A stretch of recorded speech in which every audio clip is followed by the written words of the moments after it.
사랑하는 성도 여러분, 평안하셨습니까? 4월 8일 금요일 아침입니다. 함께 찬송가 410장 내 맘에 한 노래 있어 찬양하심으로 오늘의 말씀 시작하겠습니다.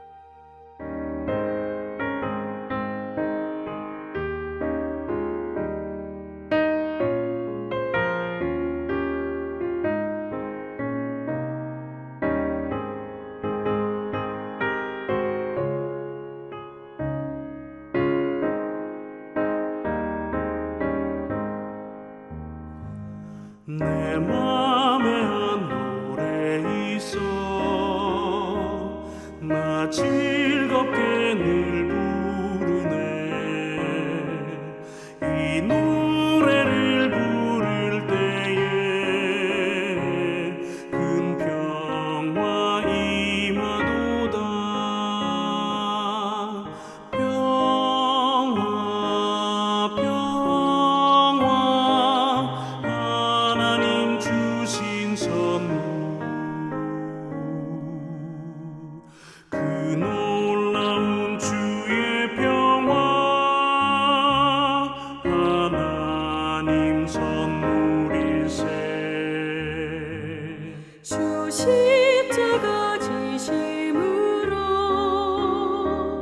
날 구원해 주셨으며 주 예수님 고난받아 나 평화 누리도다 평화 평화 하나님 주신 선물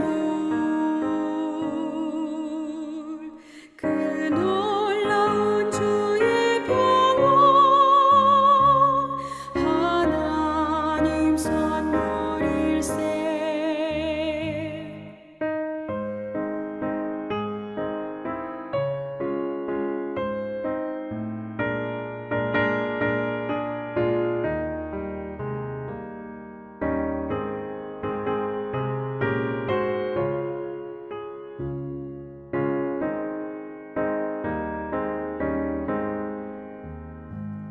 나 주님께 영광 돌려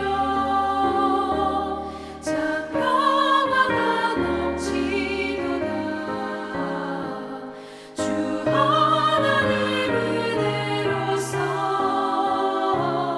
이 평화 누리도다 평화 하나님 주신 선물 그 놀라운 주의 평화 하나님 선물일세. 이 평화를 얻으려고 주 앞으로 나아갈 때 주 예수님 우리에게 이 평화 주시도다 평화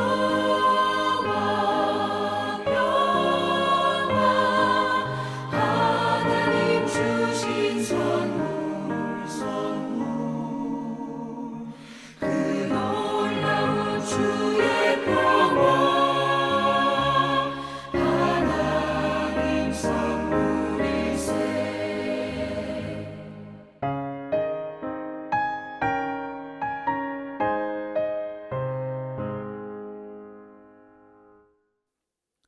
아멘. 오늘 함께 나눌 말씀은 에스라서 6장 13절에서 22절입니다. 다리오 왕의 조서가 내림에 유브라데강 건너편 총독 다트데와 스달보스네와 그들의 동관들이 신속히 준행하니라. 유다 사람의 장로들이 선지자 학개와 이또의 손자 스가랴의 권문을 따랐으므로 성전 건축하는 일이 형통한지라. 이스라엘 하나님의 명령과 바사왕 고레스와 다리오와 아닥사스다의 조서를 따라 성전을 건축하며 일을 끝내되 다리오 왕 제6년 아달월 3일에 성전 일을 끝내니라. 이스라엘 자손과 제사장들과 레위 사람들과 기타 사로잡혔던 자의 자손이 즐거이 하나님의 성전 봉헌식을 행하니 하나님의 성전 봉헌식을 행할 때에 숫소 100마리와 순양 200마리와 어린 양 400마리를 드리고 또 이스라엘 지파의 수를 따라 순염소 12마리로 이스라엘 전체를 위하여 속죄제를 드리고 제사장을 그 분반대로 레위 사람을 그 순차대로 세워 예루살렘에서 하나님을 섬기게 하되 모세의 책에 기록된 대로 하게 하니라.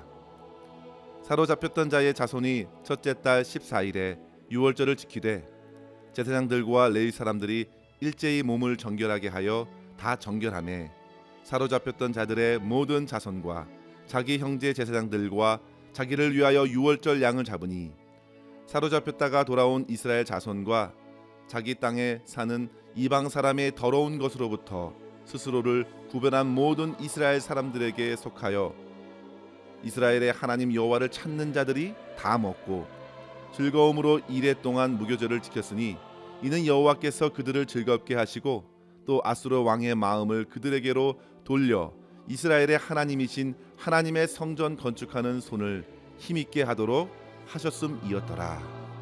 아멘. 드디어 오랫동안 중단되었던 이스라엘 성전 공사가 재개되면서 약 4년 만에 모든 공정을 마치게 되었습니다. 그러니까 이스라엘 백성들이 주전 538년에 총독 스룹바벨을 중심으로 약속의 땅에 돌아온 이후 약 2년 동안 그 땅에 정착한 후 성전 공사를 시작하려 했지만 여러 가지 방해 공작으로 결국 16년의 시간을 중단하게 되었고 다리오 왕 2년 이후에 다시 재개되면서 4년 만에 성전 공사가 마쳐졌으니 이를 계산해 보면요 2년과 16년 그리고 4년이 지났기 때문에 모두 22년이 지난 것입니다. 그럼 이를 정확하게 주전 538년에서 22년이 지난 시점을 생각해 보시면 이때는 주전 517년에서 516년이라는 결과를 얻게 됩니다. 성도 여러분, 이렇게 계산해 보면 우리는 예레미야를 통해서 하나님께서 약속하신 대로 그 말씀을 성취하셨다는 사실을 분명히 알 수 있습니다. 유다가 바벨론 느부갓네살의 침공으로 예루살렘 솔로몬 성전이 무너져 멸망했을 때가 주전 586년이니 그로부터 정확하게 70년이 지나서 성전이 재건되면서 이스라엘은 온전한 회복의 날을 맞이하게 된 것입니다. 사랑하는 성도 여러분, 주님의 약속은 우리가 인식하지 못하더라도 참으로 신실하게 응답됩니다. 모든 시간의 주인 되시는 하나님께서는 반드시 자기 백성들에게 주신 약속을 이행하십니다. 저와 여러분의 지나온 시간을 한번 되돌아보십시오. 주님께서 하신 모든 약속이 그대로 믿는 자들 안에 성취되었습니다. 우리는 세상의 여러 환경과 상황의 변화로 잊고 있어도 주님께서는 우리를 향한 모든 뜻을 기억하시고 하나 둘 이루어 가시는 신실하신 하나님이십니다. 예레미야 33장 2절에서 3절에 보시면요. 이를 행하시는 여호와 그것을 만들어 성취하시는 여호와 그의 이름을 여호와라 하는 이가 이와 같이 이르시도다. 너는 내게 부르짖으라. 내가 내게 응답하겠고 내가 알지 못하는 크고 은밀한 일을 내게 보이리라 말씀하셨습니다.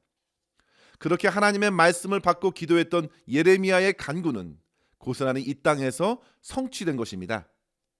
이러한 하나님의 약속의 성취는 곧 우리로 하여금 우리 하나님을 더욱 신뢰하게 합니다. 우리로 하여금 더욱 주님의 말씀에 귀를 기울이고 기도하게 합니다. 성도 여러분, 가만히 보면 하나님의 일을 방해하는 사탄과 우리 인간 안에 있는 반역과 죄악이 주님을 방해하는 것이죠.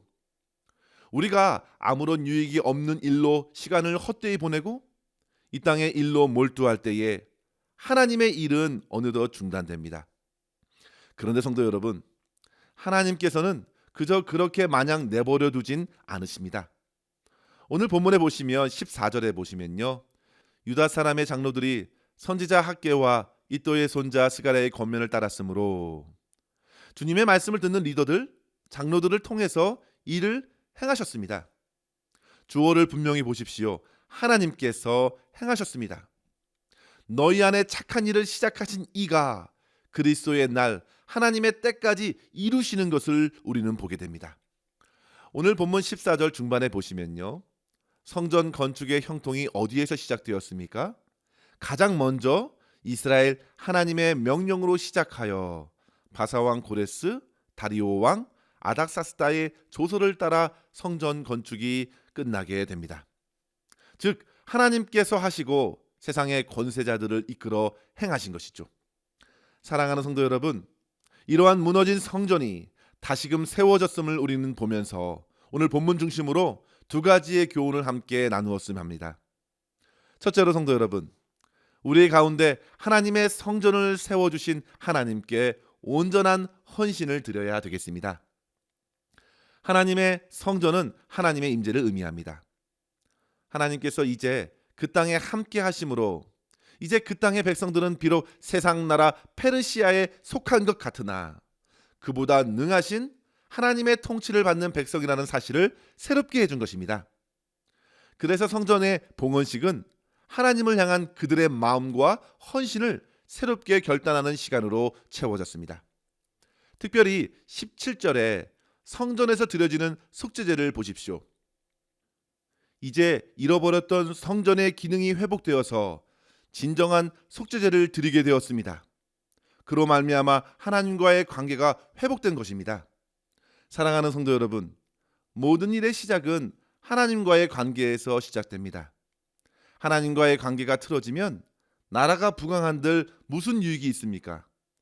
결국에는 곧 모두 무너지게 될 것입니다. 시편 127편에서 솔로몬의 진정한 고백을 들어보십시오. 여호와께서 집을 세우지 아니하시면 세우는 자의 수고가 헛되며 여호와께서 성을 지키지 아니하시면 파수꾼의 깨어 있음이 헛되도다. 그는 노래했습니다. 사랑하는 성도 여러분, 그래서 성전이 중요합니다. 내가 주님 안에, 주님께서 내 안에 계시는 진정한 하나됨이 바로 성전 안에서 이루어집니다. 주님이 나의 주님 되심을 고백하는 곳이 곧 성전입니다. 돌아온 자들은 성전에 무너진 것을 이미 경험했습니다. 포로 시간을 지나왔습니다. 이제 속죄제를 통해서 옛 과거의 모든 죄를 사해 주신 하나님께서는 다시금 자기 백성들에게 주시는 언약을 굳게 세워주셨습니다. 그렇기 때문에 이스라엘 백성들은 세워진 성전을 하나님의 것으로 봉헌하며 자신의 삶을 새롭게 헌신한 것입니다. 사랑하는 성도 여러분, 저와 여러분의 마음의 성전의 주인 되시는 하나님께 온전한 헌신을 드리실 수 있기를 바랍니다. 고린도전서 3장 16절 17절에 보시면요, 너희가 하나님의 성전인 것과 하나님의 성령이 너희 안에 계시는 것을 알지 못하느냐.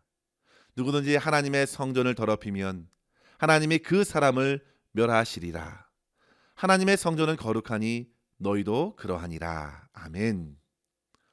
분명 이스라엘 백성들은 이제 하나님께서 복 주신 땅으로 돌아와 다시금 새로운 마음으로 하나님의 백성으로 살아갈 것을 결단하게 되었을 것입니다. 성도 여러분, 이 사실이 왜 중요한가요? 바로 오늘을 그렇게 살아가야 하기 때문입니다. 지금 에스라가 이 역사를 기록해서 이스라엘 백성들에게 선포하였을 때에는 그들의 신앙이 다시금 퇴색되었기 때문입니다.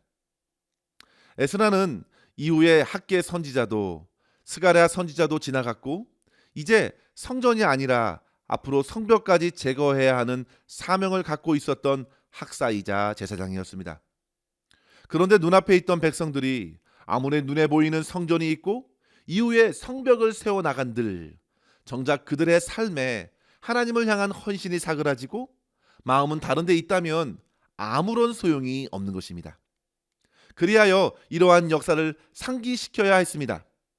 사랑하는 성도 여러분, 분명한 것은 우리의 보여지는 교회와 성전이 의미가 있는 것은 곧 잘 드러나지 않는 일상의 삶에서의 하나님과의 관계의 회복이 진정으로 일어날 때에 의미가 있는 것입니다. 따라서 우리는 이 말씀을 붙들고 살아야 합니다. 내 안에 하나님께서 세워주신 성전에서 언제나 주님을 예배하고 나를 날마다 주님께 드리는 살아있는 헌신이 있는 성전이 되기를 기도해야 합니다. 주님께서 지금부터 이후 영원까지 내 삶에 역사하시고 나를 다스려 주시기를 구하며 주님을 따라가는 진정한 헌신의 삶을 살면서 주님께 영광 올려드리는 저와 여러분 되시기를 간절히 축원합니다. 둘째로 성도 여러분, 하나님께서 베푸신 구원의 은혜를 기억하고 주 앞에서 풍성한 즐거움을 나누십시오. 성전 봉헌식을 통한 헌신에 이어서 이스라엘 백성들은 이제 새롭게 시작하는 의미의 유월절을 주님 앞에 지켰습니다. 유월절은 이스라엘 백성들이 애굽의 종된 곳에서 출애굽하면서 모세와 함께 행하였습니다. 이제 이스라엘 백성들은 제2의 출애굽 역사와 같은 의미로 페르시아 땅에서 벗어나 강 건너 약속의 땅으로 돌아와 드리는 유월절을 드리고 있는 것이기 때문에 얼마나 감격적이었는가 생각할 수 있겠습니다. 사랑하는 성도 여러분, 유월절은 항시 구원의 기쁨을 누리는 절기이죠. 그리고 해가 바뀌어 드리는 첫 번째 절기가 됩니다. 그렇게 유월절을 드리는 모습을 보십시오. 제사장들과 레위 사람들은 자기를 정결하게 하였고 백성들도 그렇게 스스로 구별하였습니다. 그런데 21절에 보시면요, 사로잡혔다 돌아온 이스라엘 사람들뿐만 아니라 이제 그 땅에 사는 사람들 가운데서 이방 사람들의 풍습을 떨어내고 이스라엘 사람들에게 속하여 이스라엘 하나님을 찾는 자들까지 다 유월절 음식을 먹고 무교절을 지키었다 했습니다. 그들만의 기쁨과 즐거움이 아니었습니다. 그 땅의 하나님, 그 성전의 하나님, 이스라엘의 하나님을 섬기고자 세상의 모든 것을 등지고 나온 다른 사람들에게도 유월절의 기쁨이 흘러갔습니다. 사랑하는 성도 여러분, 즐거움은 그렇게 퍼져나갑니다. 기쁨이 나누어지면서 배가 되고 점점 커집니다. 하나님 나라의 공동체 안에서의 즐거움이 그와 같습니다. 하나님께서 결국 모든 일을 이루셨기 때문에 우리는 그 하나님을 바랄 때 기쁨이 충만합니다. 웨스트민스터 소요리 문답 1문에서 사람의 제일 되는 목적이 무엇인가라는 그 대답이 회복된 것입니다. 하나님을 영화롭게 하는 것과 그를 영원토록 즐거워하는 삶의 목적이 진정으로 회복되는 모습은 바로 구원받는 백성들이 주 앞에서 즐거워하고 기뻐하는 것에 있습니다. 사랑하는 성도 여러분, 오늘도 이러한 구원의 즐거움을 충만히 누리시길 바라며 나아가 세상의 헛된 것에서 돌이켜 하나님께 나오는 많은 사람들을 주 안에서 환대하고 그들과 함께 구원의 기쁨을 나눌 수 있기를 간절히 소망합니다. 우리의 삶과 교회의 모든 사역과 모임 안에 이러한 구원의 즐거움이 넘침으로 하나님께 영광 돌려지기를 간절히 주의 이름으로 축원합니다. 기도하겠습니다. 하나님 아버지 감사합니다. 오늘도 주님의 사랑과 회복의 말씀을 묵상하게 하시니 감사합니다. 아무리 세상과 죄악이 주님의 역사를 방해하여도 결국 이를 성취하시는 하나님을 막을 수 없다는 사실을 깨닫게 하시니 감사합니다. 주님께서는 저희에게 주신 모든 약속의 말씀을 성취하시는 신실하신 하나님이시오니 오늘도 저희의 모든 삶을 주님께 맡기며 하루를 시작하게 하여 주시옵소서. 우리의 심령에 세워주신 마음의 전을 잘 지키게 하여 주시고 날마다 내 자신을 주님께 즐거이 드릴 때에 주님의 다스림으로 인하여 기뻐하며 감사하는 삶이 되게 하여 주시옵소서. 아버지 하나님, 주변에 방황하는 많은 이들에게 구원의 찬 즐거움과 기쁨을 나누게 하여 주시고 주의 복음을 전하는 우리의 삶이 될 수 있도록 우리의 삶을 변화시켜 주시옵소서. 오늘도 모든 순간에 우리 주님의 이름이 높아지기를 간절히 소망하옵고 우리 구주 예수님의 이름으로 간절히 기도하옵나이다. 아멘. 사랑하는 성도 여러분, 오늘도 주 안에서 평안하시고 승리하시기를 바랍니다. 감사합니다.